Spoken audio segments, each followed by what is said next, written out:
Peter B. Collins.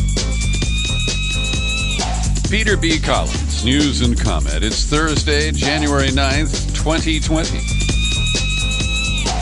There's a whole pile of news. I've tried to boil it down for you. I endeavor to bring you the stories I think are the most important on any given day, and I shoot for half an hour, mindful of the other demands on your time.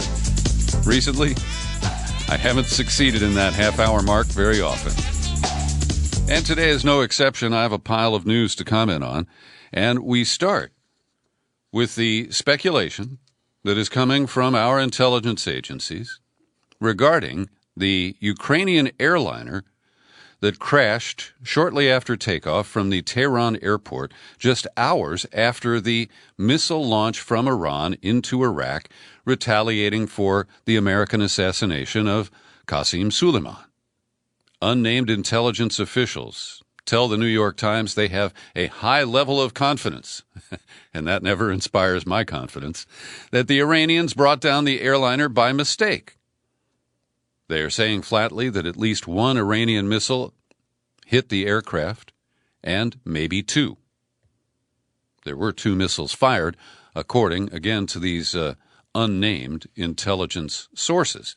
It killed 176 people, and what is fascinating to me is in the day two coverage, the narrative is shifting ever so slightly. And I have three different reports here that I'm comparing. The New York Times, Newsweek / Business Insider, and Britain's Guardian newspaper. So, according to the Times, the American officials are speculating that it was an SA-15 missile designed to operate at medium to low altitude. The aircraft had reached about 8,000 feet. Now, what is fascinating to me is the day one coverage was quite detailed. And they explained that 2 minutes after takeoff, the transponder from the Ukrainian Boeing 737-800, which was only 3 years old, it had been in the shop for service and inspection as recently as Monday. And so the Ukrainians feel that the aircraft was unlikely to be the cause of this crash. But that detail is now gone from all three of these narratives. And they add a new fact that the airplane had actually turned around and appeared to be heading to return to the airport.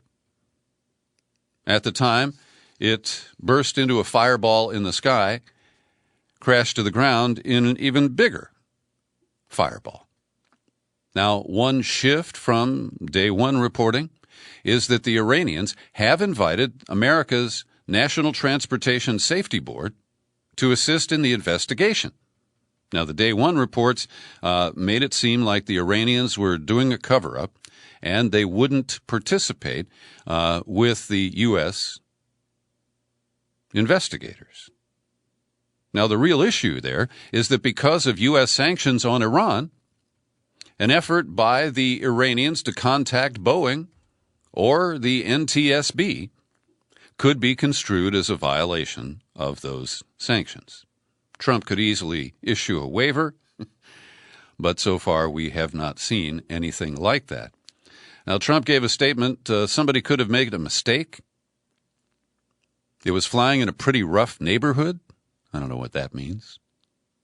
Some people say it was mechanical. I personally don't think that's even a question, he said. Now to the report from Newsweek. They have a similar narrative as the New York Times. And I'll note that if this was a false flag event, if, for example, the CIA, using MEK allies inside Iran, somehow arranged for these missiles to be fired, we wouldn't admit that. We would be offering a strong narrative here in the first moments of people's awareness of the incident. And as we've seen Israel very successfully use in the past, when you offer a very forceful narrative from the start, it usually holds, even if elements or the entire narrative are later proven false. So Newsweek says U.S. officials told the Associated Press it was highly likely that Iran was responsible. Numerous other outlets, they say, have confirmed that U.S. intelligence appears to point to an Iranian shootdown. And Iran says the missile theory was scientifically impossible because several domestic and foreign flights were in Iran, were in the airspace at the same altitude. Now, I don't quite understand that because, you can have planes flying nearby, but if they're not targeted, they're not likely to be affected. CBS News reported U.S. officials are confident that Iran shot down Flight 752. And when they say that, my bullshit detector goes online. Now to The Guardian, which really was part of the problem in the phony coverage of the shoot-down of the airliner over Ukraine a few years ago. So keep that in mind as we cite The Guardian on this kind of an incident. They cite Western intelligence sources. A little more specifically, a British source said the assessment is that it looks like it is a tragic accident. U.S. officials told American media they had identified the signature from an Iranian anti-aircraft missile battery being activated shortly before the jet crashed into a countryside southwest of the Iranian capital. The officials also said they'd identified the infrared signature from 2 suspected missile launches, followed shortly by the infrared blip from the burning and fatally disabled aircraft. And I will note, I read every word of this Guardian story, and there is no mention of the transponder being turned off at about 2 minutes after it took off from Tehran's airport.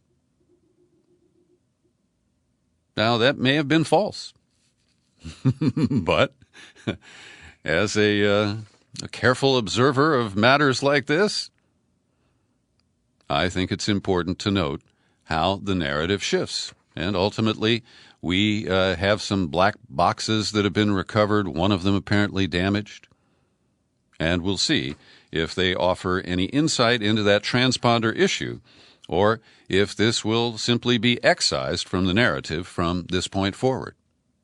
I want to thank one of my Facebook friends, Barbara Watson, and I don't know if Barbara listens to the podcast, but she sent a private message to me this morning with a link to an international media outlet called the Strategic Culture Foundation. Now, I want to confess I've never heard of them before.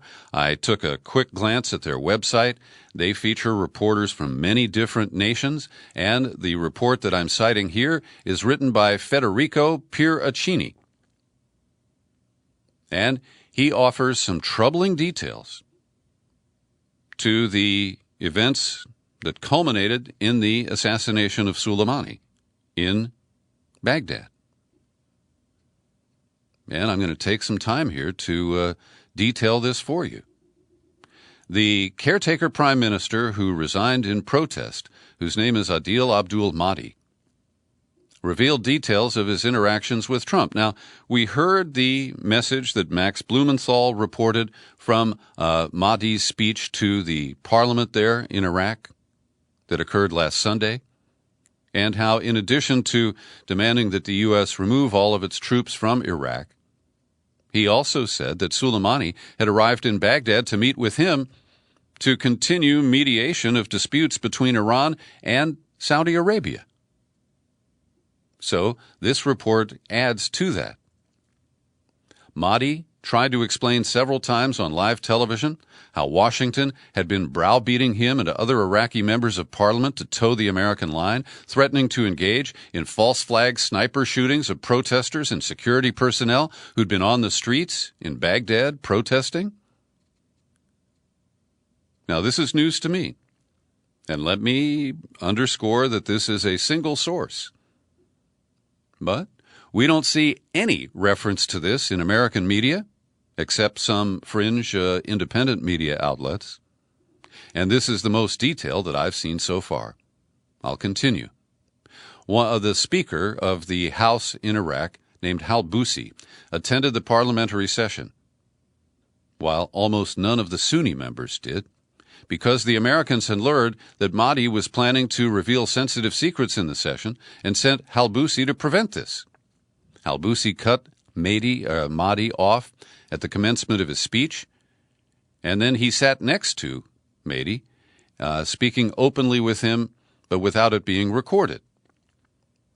And Mahdi spoke angrily about how the Americans had ruined the country, now refused to complete infrastructure and electricity grid projects unless they were promised 50% of oil revenues, which Mahdi has refused.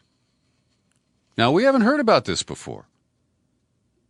In the speech that I dissected yesterday, Trump's victory lap over the non-retaliation by Iran for his egregious and treacherous act, he was bragging about how we're oil independent and doesn't matter if they cut off the Strait of Hormuz and blah, blah, blah.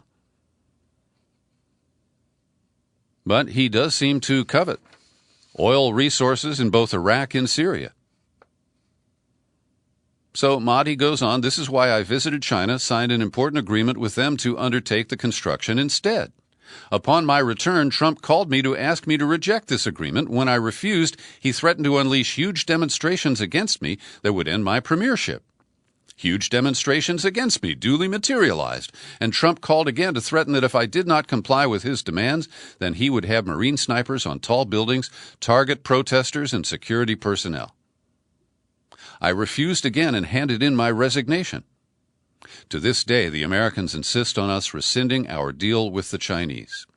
After this, when our Minister of Defense publicly stated that a third party was targeting protesters and security personnel alike, just as Trump had threatened, I received a new call from Trump threatening to kill both me and the Minister of Defense if we kept talking about this third party. Now, if this is true, this turns the pressure game on Zelensky of Ukraine into a little video game. And I hope the Democratic leaders who have not transmitted the articles of impeachment to the Senate will gain knowledge of this, run it down, and if it's true, this is a exponentially worse scenario of Trump browbeating foreign leaders. And if the allegations that snipers were placed on the streets of Baghdad, that's similar to what Team Obama did in Ukraine, in Kyiv, in 2014. So we've heard this quote before from Mahdi. I was supposed to meet Soleimani later in the morning when he was killed. He came to deliver a message from Iran in response to the message we had delivered to the Iranians from the Saudis. And the Saudi statement regarding the events in Iraq stresses the kingdom's view of the importance of de-escalation to save the countries of the region and their people from the risks of any escalation. The Kingdom of Saudi Arabia was not consulted regarding the U.S. strike. In light of the rapid developments, the kingdom stresses the importance of exercising restraint. And then, this report indicates Saudi Arabia is sending a delegation to Washington to urge restraint with Iran. And then the author's voice comes in.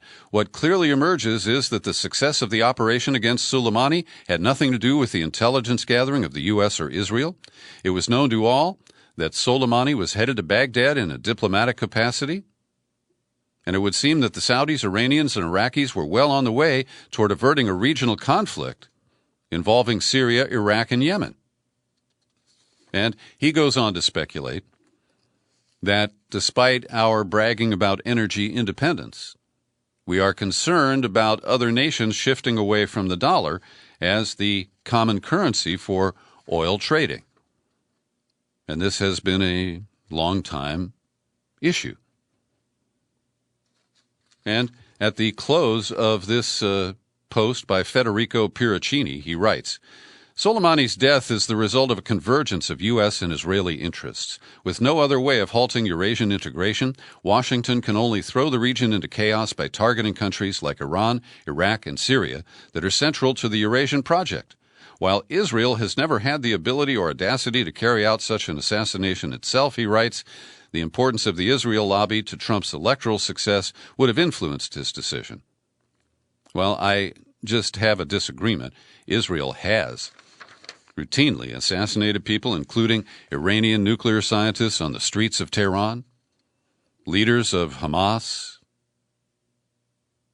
So I don't know where he gets that, and it is a factor in trying to evaluate the credibility of this report. But it is, nevertheless, quite disturbing. Now to the New York Times behind the scenes in the White House report of what happened on Tuesday. And it's interesting to see how, at 2 p.m. Eastern Time, a message from American spy agencies came into the White House that led to deployments to the Situation Room. But get this. The early warning provided by intelligence helps explain in part why the missiles exacted a negligible toll, destroying only evacuated aircraft hangars as they slammed into the desert sand in barren stretches of the military base. Well, wait a minute.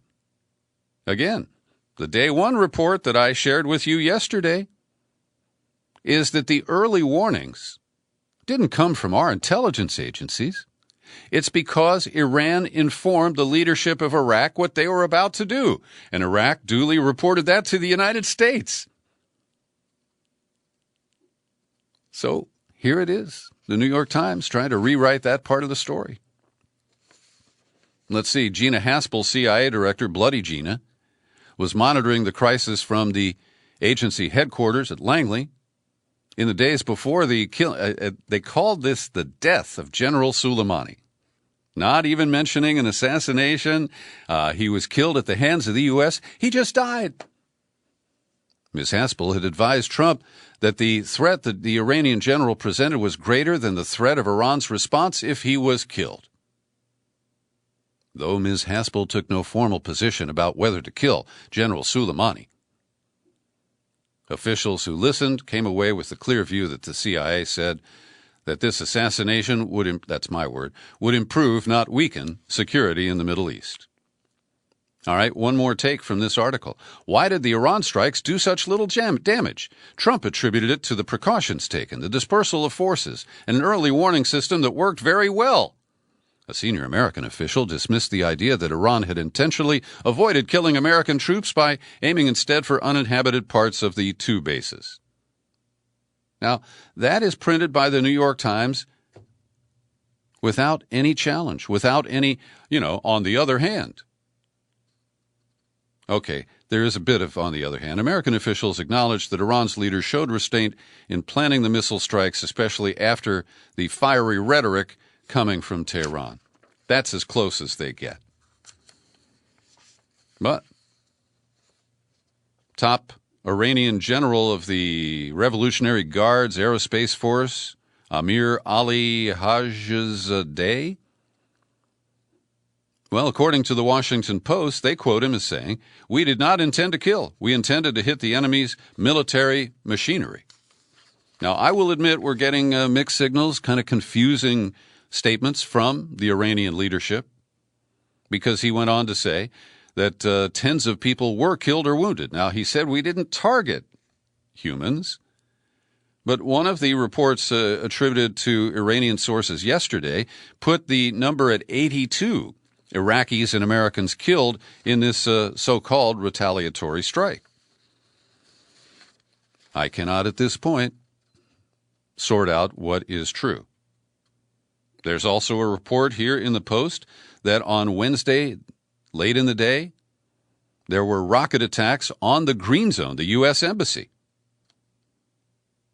2 rockets struck inside the Green Zone, and it's believed they came from the so-called Iranian-backed militias Popular Mobilization Forces, because our takeout of Soleimani also killed a top Iraqi military leader. Now to another report, this one from the New York Times. A day after Trump backed away from further military conflict, a commander of the Islamic Revolutionary Guards declared that Iran would soon take harsher revenge on the United States for that drone strike last week. That is confusing because we were told by the Iraqi foreign minister that they have concluded their response to our attack. And now they quote the same Revolutionary Guards General Hajizadeh, saying that the strikes on the bases are just the beginning of a major operation. And he added in this quote that tens of people were killed or wounded. That's disputed by American, Iraqi, and other accounts. Another senior commander in the Revolutionary Guard said that their forces would impose harsher revenge on the enemy in the near future. And President Rouhani of Iran is quoted as saying, if the U.S. makes another mistake, it will receive a very dangerous response. Then there is a Deputy General, Ali Fadavi, quoted as saying, the move was one of the manifestations of our capabilities. No country has ever made such a great move against the United States as we did. We dropped dozens of missiles into the heart of the U.S. base in Iraq, and they couldn't do a damn thing. So, and then there is Muqtada al-Sadr, the Iranian-supported Shiite cleric and leader of the Mahdi army inside Iraq, calling on his followers to stand down. Be deliberate, patient, don't start military actions. Shut down the extremist voices of some rogue elements. So it is a very volatile situation. Yet, in most respects, the U.S. media paints the picture that this is all behind us, we can all breathe deeply again, nothing to worry about, and really, just watch some reality TV and you'll be fine. Over at the Washington Post, Aaron Blake talks about the Team Trump jumbled case for striking Soleimani, declaring that the justification for the strike is still as clear as mud. And this follows the conference that was held in both the House and the Senate yesterday, where Mike Pompeo and the chairman of the Joint Chiefs of Staff, Mark Milley, with Gina Haspel at the CIA coming in on video, telling them that, yes, there was an imminent threat, but we're not going to give you any details.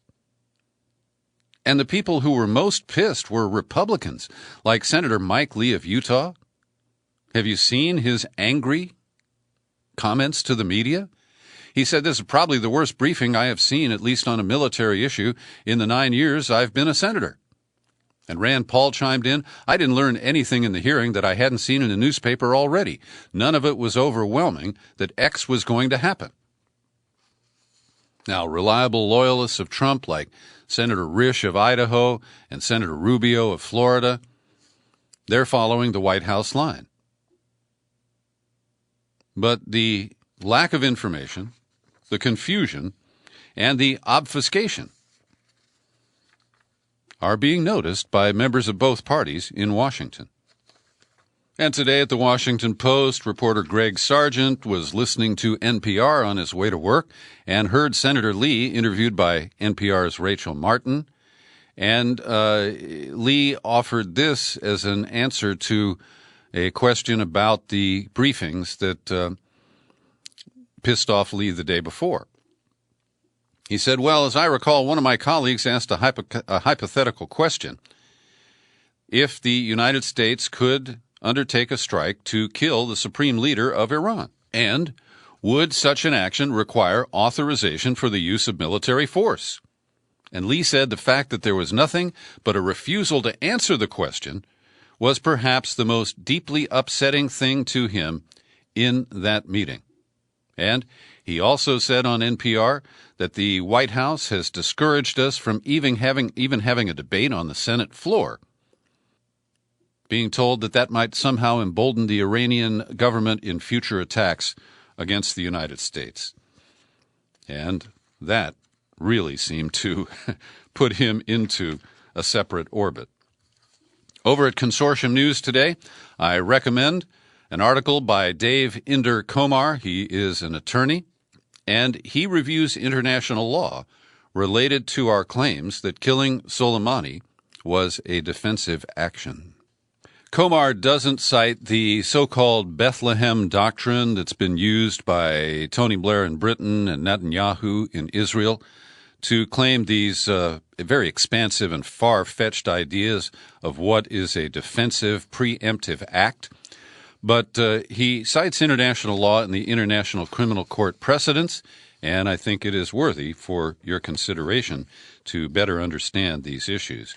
Also, I want to thank people who reacted to my takedown or breakdown or unpacking of Trump's bizarre, it wasn't a news conference, it was a 9-minute statement to the media that he gave yesterday. And listener Linda Lewis in Texas sent a nice note.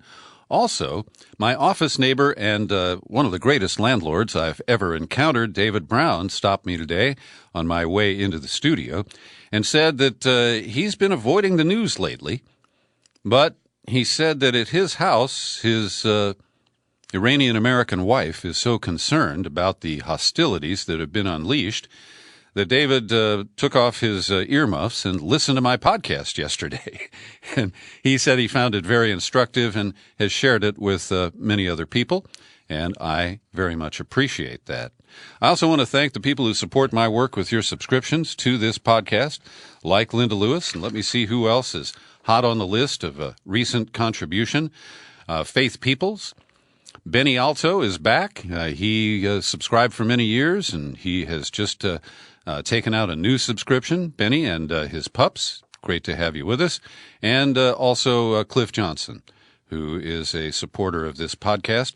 I thank each and every one of you. If you want to become a subscriber and indicate your support, I'd appreciate that. Just visit peterbcollins.com, click on menu, then click on Become a Subscriber. You'll land on the sign-up page, and it's easy to take it from there. Also, I want to recommend a commentary from Simon Jenkins. He's an op-ed columnist for The Guardian, and he refers to Trump's rant against Iran as the howl of a dying empire. And he says all empires outstay their declared purpose, let alone their welcome. All end messily. The operative word is all, be they Roman, Napoleonic, British, or Soviet. All are vanquished not by superior power, but by self-delusion and geography. The British Empire had neither the right nor the need to invade far-flung parts of Asia and Africa. It was defeated by them. The U.S. has claimed the right to intervene in theaters as diverse as South America, the Far East, East Africa, and a portfolio of Muslim states.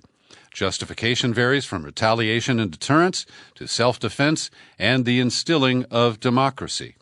I think you get the flavor of his commentary, and I've linked to it in the show file for today's podcast.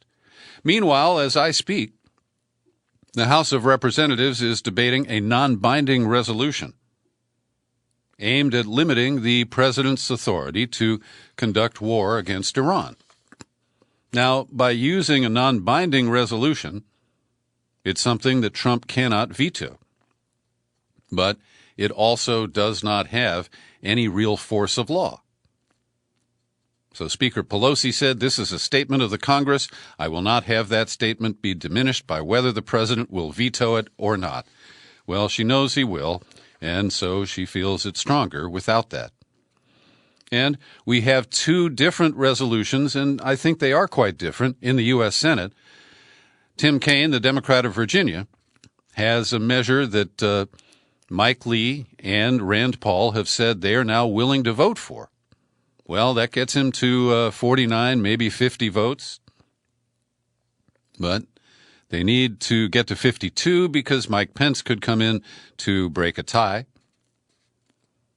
And this version is a joint resolution that Trump could veto. Likewise, Bernie Sanders has the strongest measure to limit Trump's military action in Iran. And he has introduced this legislation with the backing of several co-sponsors and with very strong anti-war statements. The Tim Kaine measure is not anti-war. It is about the process of who gets to approve military action. Here's a quote from Bernie. "Just as we were led into Vietnam and Iraq by lies, the Trump administration is misleading us on Iran. He said the administration has produced no evidence, not even in a classified setting, to back up its claim that there was an imminent attack pending against Americans. And in his trademark, "Let's be clear," another war in the Middle East could cost, once again, countless lives and trillions more dollars, more conflict, more displacement, more misery. He was joined by former presidential candidate and New York Democrat Senator Kirsten Gillibrand, Ro Khanna of the House. Elizabeth Warren is co-sponsoring but didn't appear at the press event. And the Washington Post notes, beyond his comments about war, Sanders has been one of the most vocal critics of Soleimani's killing in particular. He has frequently called the U.S. strike an assassination and accused Trump of bringing the U.S. to the brink of another destructive fight. Biden has adopted a more nuanced stance, says the Washington Post diplomatically. I want to recommend a piece published at The Intercept today under the byline of Sam Adler-Bell, and he talks to a number of progressive activist groups, including Democracy for America and the Center for Popular Democracy Action, plus the, the Family Party from New York. Anyway, the gist of it is that the leaders of these activist groups are looking at the numbers, and they are calling for some sort of alliance between Elizabeth Warren and Bernie Sanders in order to counter the corporate Democrats, Biden, Buttigieg, and lagging behind, Amy Klobuchar. And they're particularly arguing that in Iowa, it's very clear that Bernie Sanders will get beyond the 15% minimum to garner support from caucus attendees. But if Elizabeth Warren doesn't make the 15% threshold, these progressives who are not trying to choose between the two candidates yet are saying that Warren supporters should shift to Bernie Sanders on their second ballot. And I think this is pragmatic and it's wise, and I hope that you'll take a look at this because it lays out some of the arguments pro and con. It cites Steve Cobble, who I know a little bit. He goes back to Jesse Jackson in 1988. He advised Dennis Kucinich in 2008 to have his Iowa caucus supporters go to Barack Obama on their second ballot. And this is just the beginning of what I think is necessary to unify the Democratic Party, of which I am not a member. I like to make that very clear to people, so that Biden or Buttigieg do not do the same thing and end up controlling the convention at the cost to progressives. So Pelosi is once again rebuffing pressure to send the articles of impeachment over to the Senate. She is now hinting that she will do it soon. As I said from the start, we need to see that the arena in which we're sending our managers, is that too much to ask? I will send them over when I'm ready, and that will probably be soon. Now, just like imminent, she doesn't define soon. And the Republicans are mounting this very noisy counterattack. I heard Rush Limbaugh this morning, and of course he doesn't admit that the House investigation and the impeachment vote of the Judiciary Committee is incomplete. He says, well, they didn't make the case, and so it should just be trashed when it gets to the Senate. That is Trump's leading argument. And it, of course, belies the fact that Trump has blocked testimony from key administration figures like John Bolton, like Mick Mulvaney, who admitted the quid pro quo, like the former White House counsel Don McGahn, who was a witness to efforts at obstruction of justice. And they never honor the truth, which is that the proceedings of the House could only go so far because of Trump's stonewalling. And Pelosi said, witnesses, facts, truth. That's what the Republicans are afraid of. I recommend a report by Gabriella Novello, published today at my collaborative website, the people I produce some podcasts for, whowhatwhy.org. And it's about a nominee to the Toothless Federal Elections Commission named James Traynor. And as you know, we have reported on the Republican gerrymandering, or gerrymandering if you prefer, a brilliant strategist in an evil way, Thomas Hofeller. And Hofeller died last year, and his daughter has recently put online many of the memos and emails that her dad had on a hard drive that she discovered after his death. And David Daley, a journalist who has been central to exposing Hofeller and this whole Republican gaming of the electoral system, well, we're now learning through this article about connections between Hofeller and this guy Traynor, who a Texas-based attorney who has been nominated for over a year by Trump to the Federal Elections Commission, and he was integrally involved with Hofeller in designing the system in Texas to suppress the vote of the Hispanic minorities. And a couple of brief stories before I go today. In France, the strike against Emmanuel Macron's efforts to reform the pension system enters its sixth week today. Sixth week, thank you. And the stalemate continues. The workers seem determined to resist this effort. And I just ask you to reflect on this because I'm proud of the courage of the French strikers.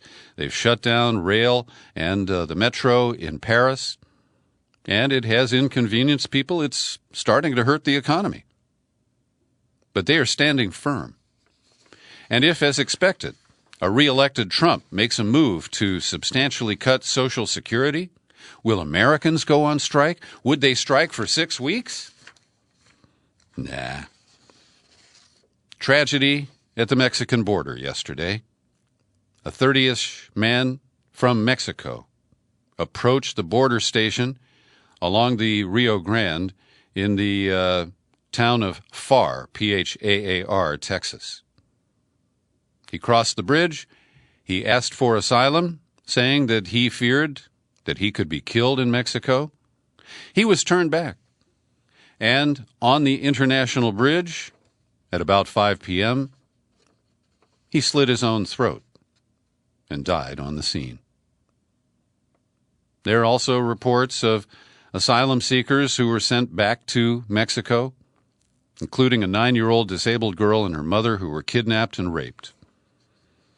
And understand that the suspension of the asylum process of sending Mexicans to Guatemala to apply for asylum in the United States, it's being suspended, but not because of the death or the rapes. It's because Guatemala has decided to resist. And its current president, Jimmy Morales, said it's more than clear within the agreement that only Salvadorans and Hondurans should be sent to Guatemala to await their asylum determination. The United States talked about the possibility of discussing whether to include Mexican nationals, but that is something the next administration, will have to discuss. It's totally false that we had negotiated that Mexicans be sent here.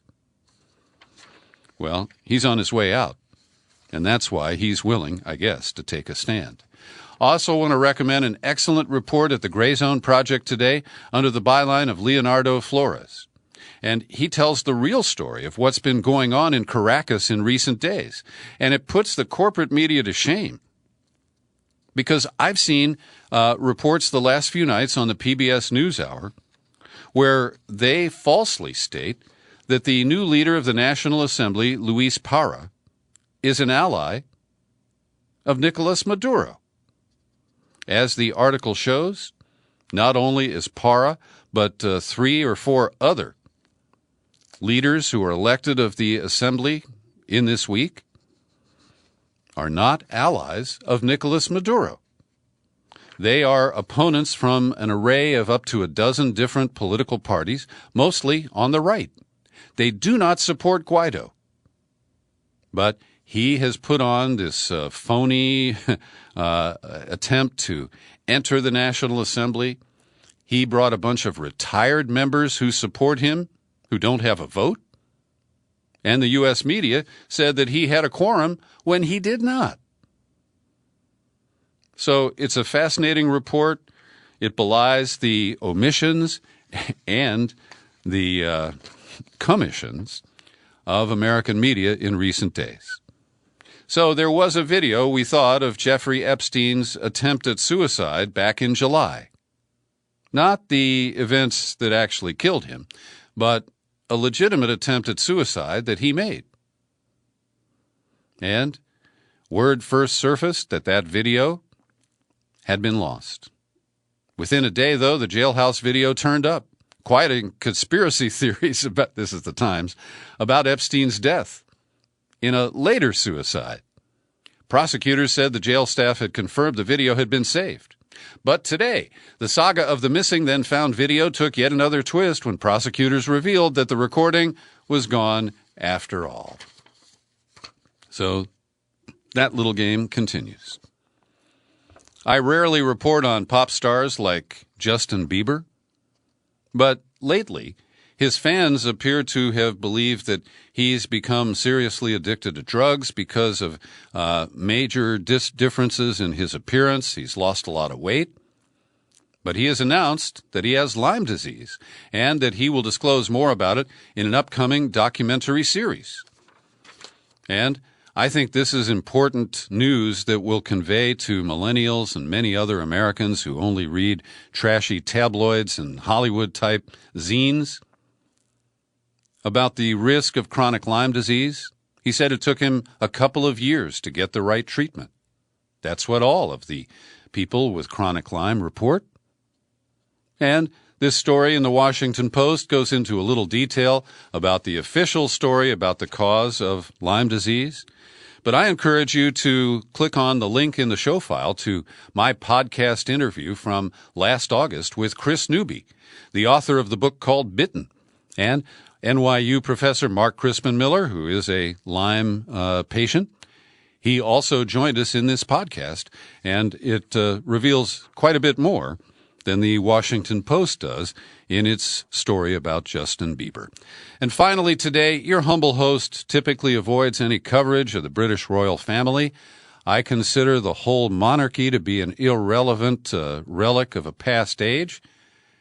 But I want to commend Prince Harry and Meghan Markle because they have announced their plans to escape. They have been plotting for a while. They set up a website to sell some products. Oh, remember Fergie and her diet plans? So brace yourselves, America, because Meghan and Harry are going to divide their time between North America and Britain, and they want to be self-sustaining. They want to get off the public dole in Britain. How can I say anything but go for it, you guys? Thanks for listening to my daily news and comment podcast. You're free to share it everywhere. You'll find it on YouTube. And I'm still Peter B. Collins. Happy trails to you until we meet again. Happy trails to you. Keep smiling.